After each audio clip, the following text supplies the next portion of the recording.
രാഹുൽ ഗാന്ധിയുടെ വോട്ടുകളുടെ ആരോപണം തള്ളി തെരഞ്ഞെടുപ്പ് കമ്മീഷൻ. വോട്ട് മോഷണം എന്ന ആരോപണം രാജ്യത്തിന്റെ ഭരണഘടനയെ അപമാനിക്കലാണ്. കള്ളവോട്ട് ആരോപണം ഉന്നയിക്കുന്നവരോട് തെളിവ് ചോദിക്കുമ്പോൾ നൽകുന്നില്ല. തെരഞ്ഞെടുപ്പ് കമ്മീഷന്റെ കഴുത്തിൽ തോക്ക് ചൂണ്ടി വോട്ടർമാരെ ഭീഷണിപ്പെടുത്തുകയാണ് ചിലരെന്നും രാഹുൽ ഗാന്ധിയുടെ പേര് പരാമർശിക്കാതെ കമ്മീഷൻ പറഞ്ഞു.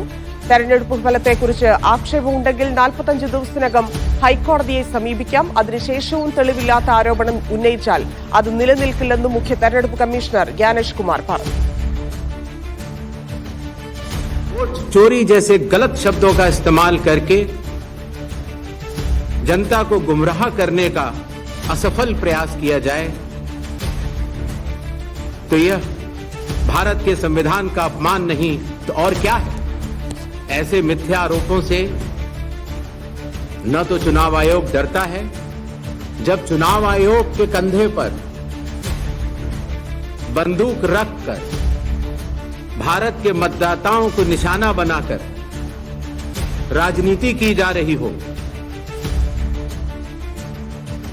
ബീഹാറിലെ തീവ്ര വോട്ട് പരിശോധനയെ ന്യായീകരിച്ച് തെരഞ്ഞെടുപ്പ് കമ്മീഷൻ. വോട്ടർ പട്ടിക ശുദ്ധീകരിക്കാനാണ് SIR നടപ്പിലാക്കുന്നത്. എന്നാൽ SIR-നെ പറ്റി കളവ് പറഞ്ഞത് പുകമറ സൃഷ്ടിക്കാനാണെന്ന് വിമർശനം. പശ്ചിമ ബംഗാളിലും SIR നടപ്പാക്കുമെന്നും മുഖ്യ തെരഞ്ഞെടുപ്പ് കമ്മീഷണർ ജ്ഞാനേഷ് കുമാർ പറഞ്ഞു.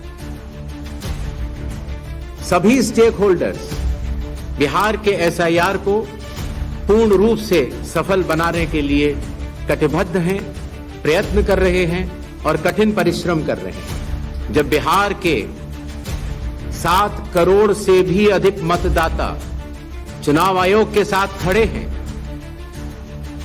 तो न तो चुनाव आयोग की साख पर कोई प्रश्न चिन्ह खड़ा हो सकता है और न ही मतदाताओं की साख पर. कानून के अनुसार अगर समय रहते मतदाता सूचियों में त्रुटियां साझा न की जाएं. ധനസുമോദ് ചേരുന്നു. സുമോദ്, രാഹുൽ ഗാന്ധിയുടെ ആരോപണങ്ങളോട് തെരഞ്ഞെടുപ്പ് കമ്മീഷന്റെ മറുപടി എന്താണ്? മാധ്യമപ്രവർത്തകരുടെ ഇന്നത്തെ ചോദ്യത്തിൽ എങ്ങനെ പ്രതികരിച്ചു?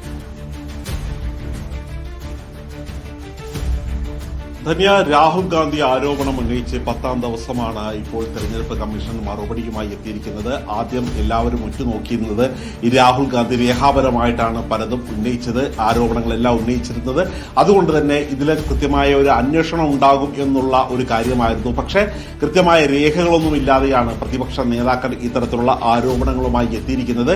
രേഖകളില്ലെന്ന് അവർക്ക് ഉറപ്പുണ്ടെങ്കിൽ അവർ മാപ്പ് പറയണം എന്നുള്ളൊരു കാര്യം കൂടിയാണ് രാഹുൽ ഗാന്ധിയുടെ ആരോപണത്തിന് അദ്ദേഹത്തിന്റെ പേര് പറയാതെ തന്നെ ഈ തെരഞ്ഞെടുപ്പ് കമ്മീഷൻ വാർത്താ സമ്മേളനത്തിൽ അറിയിച്ചിരിക്കുന്നത്. തെരഞ്ഞെടുപ്പ് കമ്മീഷൻ പറയുന്നത് ഇത്തരത്തിലുള്ള ഒരു വോട്ടർ പട്ടിക ശുദ്ധീകരിക്കാൻ വേണ്ടിയുള്ള ഒരു പ്രക്രിയയാണ് SIR തീവ്ര പരിശോധന.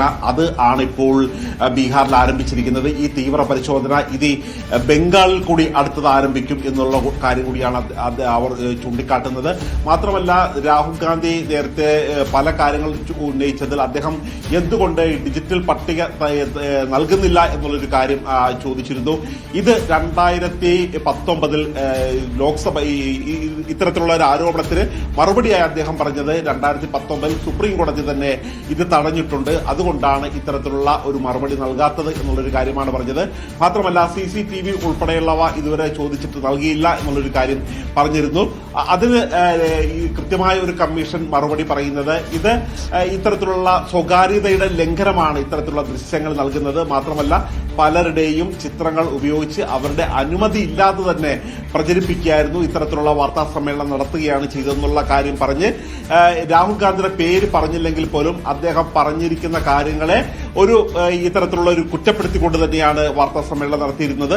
മാത്രമല്ല, ഇത്തരത്തിലുള്ള ഒരു പാളിച്ചകൾ തുറന്നു കാട്ടണമെങ്കിൽ 3 തരത്തിൽ പാളിച്ചകൾ തുറന്നു കാട്ടാം. ഒന്ന്, ഈ പട്ടിക പ്രസിദ്ധീകരിച്ച് കഴിയുമ്പോൾ തുറന്നു കാട്ടാവുന്നതാണ്.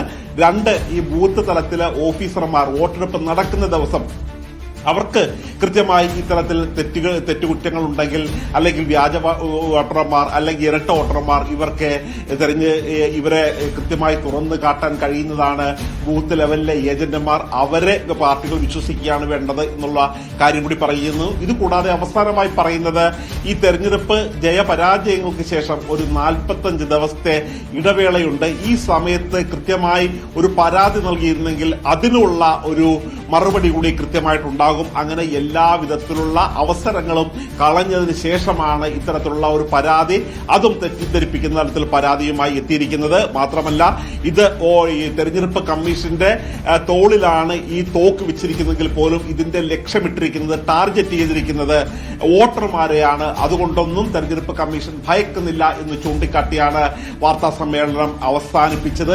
മാത്രമല്ല ഈ വോട്ടെടുപ്പ് എന്നുള്ള ഒരു ശുദ്ധീകരിക്കുന്ന ഒരു കൃത്യമായ ഒരു പ്രക്രിയയുമായിട്ടാണ്, ഒരു സുതാര്യമായ പ്രക്രിയയുമായിട്ടാണ് മുന്നോട്ട് പോകുന്നത്. ആദ്യം ബ്ലോക്ക് ലെവൽ ഓഫീസർമാരുണ്ട്, അവർക്ക് ഒരു പറ്റിയ ഒരു വീഴ്ചയാകാം പല കാര്യങ്ങളും എന്നതിൽ മാത്രം അവര് പഴിചാരി രക്ഷപ്പെടുന്ന ഒരു കമ്മീഷന്റെ വാർത്താ സമ്മേളനം കൂടിയാണ് നമ്മൾ കാണുന്നത്.